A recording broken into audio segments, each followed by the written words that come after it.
యువరాజ్ సింగ్ అంటే తెలియని క్రీడాభిమాని ఉండరంటే అతిశయోక్తి కాదు. అంతటి స్టార్డమ్ యువరాజ్ సొంతం.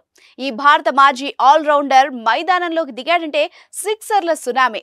ధనాధన్ ఇన్నింగ్స్ తో భారత జట్టు గొప్ప విజయాలను అందించిన యువి ప్రజాక్షేత్రంలో అడుగుపెట్టబోతున్నట్టు తెలుస్తోంది. వచ్చే లోక్సభ ఎన్నికల్లో ఎంపీగా యువరాజ్ సింగ్ పోటీ చేస్తాడని అందరూ చర్చించుకుంటున్నారు. మీ బిజినెస్ విస్తరించాలనుకుంటున్నారా? మార్చి 16-17 హైటెక్స్ లో franchise India biggest ఫ్రో expo. Bharatiya Janata party తరపున గురుదాస్పూర్ నియోజకవర్గం నుంచి యువి పోటీ చేసే ఛాన్స్ ఉందని అంటున్నారు. ఈ వార్తలకు బలం చేకూర్చే విధంగా యువరాజ్ సింగ్ తన తల్లి షబ్నమ్ సింగ్ తో పాటు కేంద్ర మంత్రి నితిన్ గడ్కరీని కలిశాడు. దాంతో అతడు రాజకీయాల్లో అరంగేట్రం చేయనున్నాడన్న వార్తలు వైరల్ అయ్యాయి. అయితే యువరాజ్ మాత్రం ఇంకా స్పందించలేదు.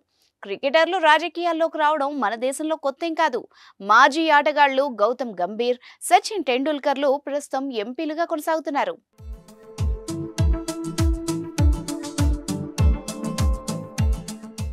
యువి విషయానికొస్తే గురుదాస్పుర నుంచి బాలీవుడ్ ప్రముఖులు సన్నీ డియోల్, వినోద్ ఖన్నాలు ఎంపీలుగా గెలుపొందారు. యువరాజ్ వాళ్ల లిస్టులో చేరతాడా అనేది మరికొన్ని రోజుల్లో తెలియనుంది. భారత జట్టు గొప్ప ఆల్రౌండర్లలో యువరాజ్ సింగ్ ఒకడు. ఈ లెఫ్ట్ హ్యాండర్ 2 వరల్డ్ కప్లు గెలిచిన భారత జట్టులో సభ్యుడు. దక్షిణాఫ్రికా గడ్డపై 2007లో జరిగిన T20 వరల్డ్ కప్ లో యువి ఓ రేంజ్ లో చెలరేగాడు. England pacer Stuart Broad bowling లో 6 బంతుల్ని స్టాండ్స్ లోకి పంపి చరిత్ర సృష్టించాడు. అనంతరం 2011లో సొంత గడ్డపై జరిగిన వన్డే ప్రపంచ కప్ లోనూ యువి ఆకట్టుకున్నాడు. ఆస్ట్రేలియాతో జరిగిన సెమీఫైనల్లో సంచలన ఇన్నింగ్స్ తో జట్టును గెలిపించాడు. అంతేకాదు బ్యాట్తో బంతితో రాణించి ప్లేయర్ ఆఫ్ టోర్నమెంట్ అవార్డు అందుకున్నాడు. అయితే మెడియస్టినల్ సెమినోవా అనే అరుదైన క్యాన్సర్ బారిన పడిన యువి అమెరికాలోని బోస్టన్లో కీమోథెరపీ చికిత్స తీసుకున్నాడు.